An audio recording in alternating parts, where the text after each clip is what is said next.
நடிகை பூனம் பாண்டே மீது போலீஸில் புகார். நடிகை பூனம் பாண்டே கர்ப்பப்பை புற்றுநோய் காரணமாக இறந்து விட்டதாக அவருடைய மேனேஜர் செய்தி வெளியிட்டார்.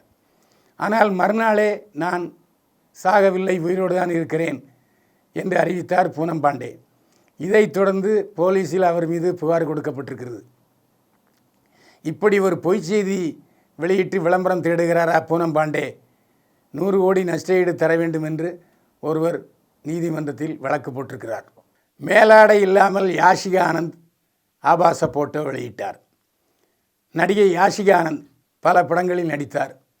இப்போது அவருக்கு மார்க்கெட் இல்லை. இடையிலே ஒரு நடிகரை காதலித்து தோல்வியடைந்தார்.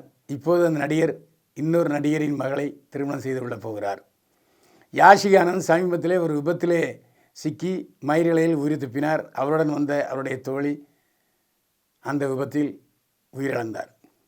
6 மாதம் படுக்கையில் இருந்த பிறகு தேறி வந்த யாஷிகா ஆனந்த் பட வாய்ப்பு இல்லாமல் சமூக வலைதளங்களில் ஆபாச படங்களை வெளியிட்டு வருகிறார். எல்லாவற்றுக்கும் மேலாக இப்போது மேலாடை இல்லாமல் ஒரு படத்தை வெளியிட்டிருக்கிறார் யாஷிகா ஆனந்த்.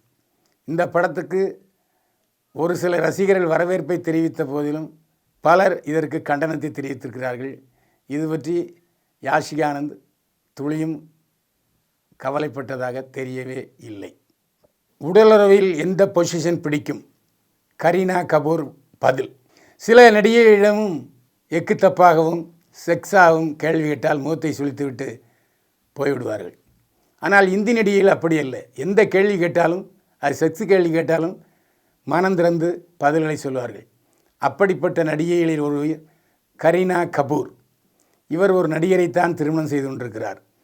இவரிடம் பத்திரிகையாளர்கள் கேள்வி கேட்கும்போது உடலுறவில் உங்களுக்கு எந்த பொசிஷன் பிடிக்கும் என்று சொன்னதற்கு எனக்கு மெஷினரி பொசிஷன் தான் பிடிக்கும் என்று சொன்னார்.